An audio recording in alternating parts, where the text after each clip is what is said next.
Shalom, perkenalkan nama saya Genokan. Saya dari kelompok 2. Kami membahas tentang model pembelajaran saintifik dalam mata kuliah model pembelajaran PAK dengan dosen pengampu Bapak Matius Timan Herdi Ginting, MPDK. Adapun anggota kelompok kami terdiri atas nama Paskadianto, kedua Genokan, yang ketiga Herlina Christine, yang keempat Isa Kismiani, yang kelima Krisnova, yang keenam Mega Prasasti, dan yang ketujuh Yonike Apriani. Kami membahas tentang model pembelajaran saintifik atau pendekatan saintifik dalam pembelajaran. Adapun pendekatan saintifik ini pertama kali diperkenalkan dalam dunia pendidikan di Amerika Serikat sejak abad ke-19 sebagai penekanan terhadap metode laboratorium formalistik yang mengarah pada fakta ilmiah. Jadi pendekatan saintifik ini juga dikenal dengan pendekatan ilmiah. Pengertian pendekatan saintifik. Menurut Sani, metode ilmiah pada umumnya dilandasi dengan pemaparan data yang diperoleh melalui pengamatan dan percobaan. Oleh sebab itu, percobaan dapat diganti dengan kegiatan memperoleh berbagai informasi dari berbagai sumber. Kemudian, menurut Hosnan, pendekatan saintifik adalah proses pembelajaran yang dirancang sedemikian rupa agar siswa secara aktif mengkonstruksikan konsep, hukum, atau prinsip melalui tahapan-tahapan. Yang pertama, mengamati untuk mengidentifikasi atau menemukan masalah. Yang kedua, merumuskan masalah. Yang ketiga, mengajukan atau merumuskan hipotesis. Kemudian, mengumpulkan data dengan berbagai teknik dan menganalisis data atau menalar. Kemudian, menarik kesimpulan dan mengkomunikasikan konsep, hukum, atau prinsip yang telah ditemukan. Adapun kesimpulan dari pendekatan saintifik ini, secara sederhana, pendekatan saintifik dapat disimpulkan sebagai pendekatan dalam pembelajaran yang mengedepankan pengembangan sikap, keterampilan, dan pengetahuan peserta didik. Adapun tujuan dari pendekatan saintifik ini adalah untuk meningkatkan kemampuan intelektual, khususnya kemampuan berpikir tingkat tinggi peserta didik, untuk membentuk kemampuan siswa dalam menyelesaikan masalah secara sistematik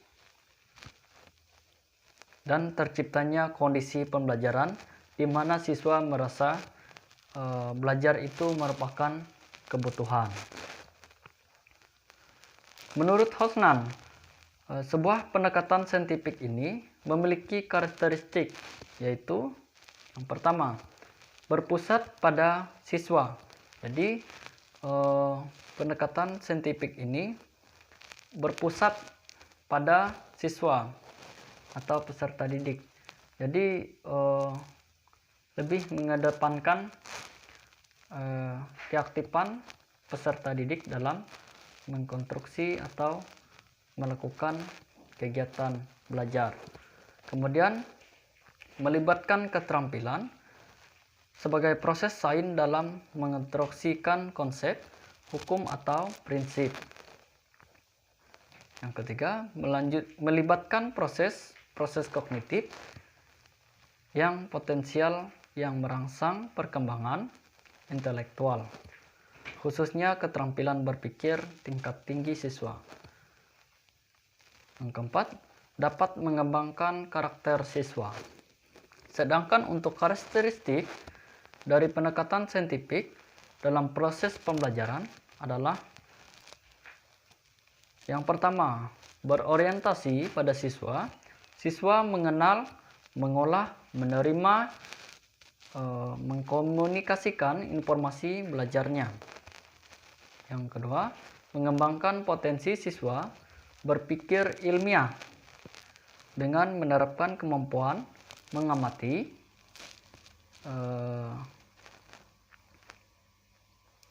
bertanya, menganalisis, menalar, dan mengkomunikasikan hasil belajarnya.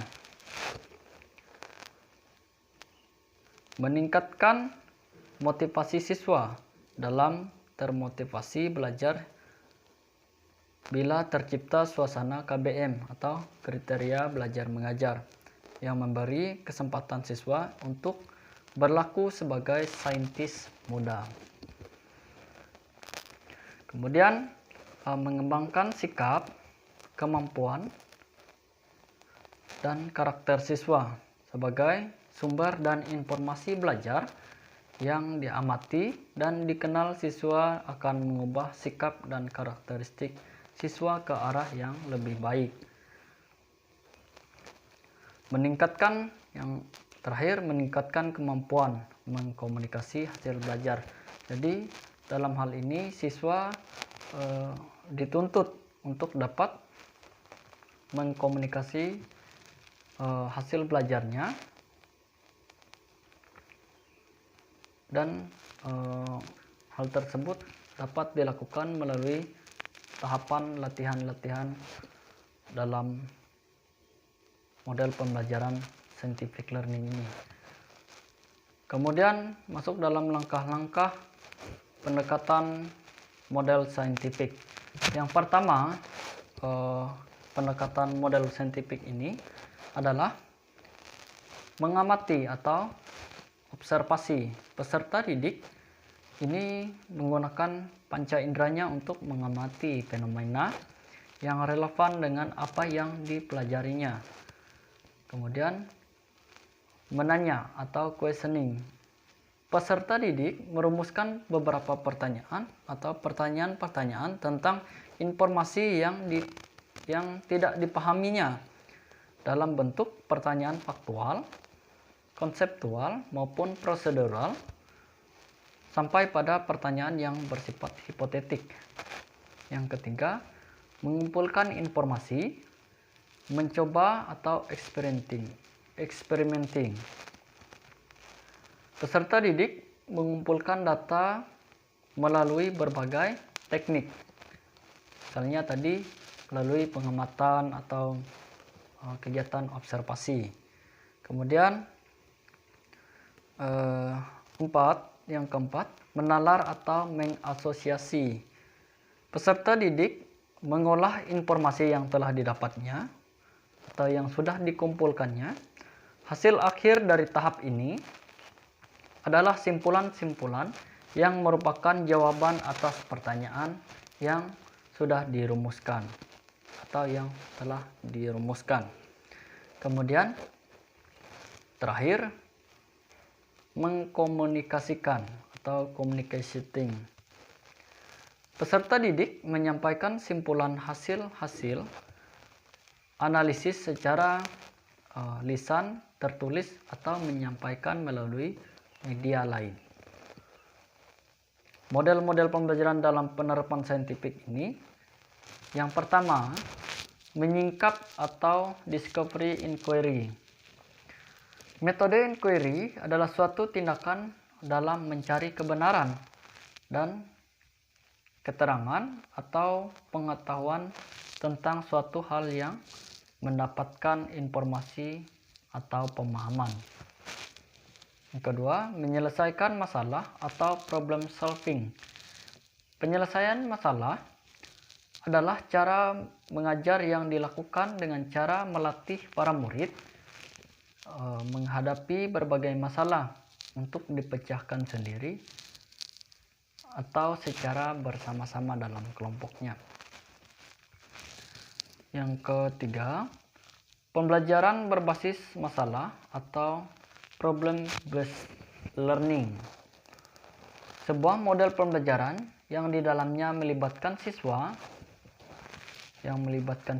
berusaha memecahkan masalah melalui beberapa tahapan metode ilmiah yang sehingga diharapkan siswa mampu mempelajari pengetahuan yang berkaitan dengan masalah tersebut, dan sekaligus siswa diharapkan akan memiliki keterampilan dalam memecahkan masalahnya. Yang keempat, pembelajaran berbasis proyek. Pembelajaran berbasis proyek atau PBL, Project Based Learning, adalah metode pembelajaran yang menggunakan proyek atau kegiatan sebagai media. Peserta didik melakukan eksplorasi, penilaian, interpretasi, sintesis, dan mengumpulkan informasi sebagai hasil belajar. Misalnya, guru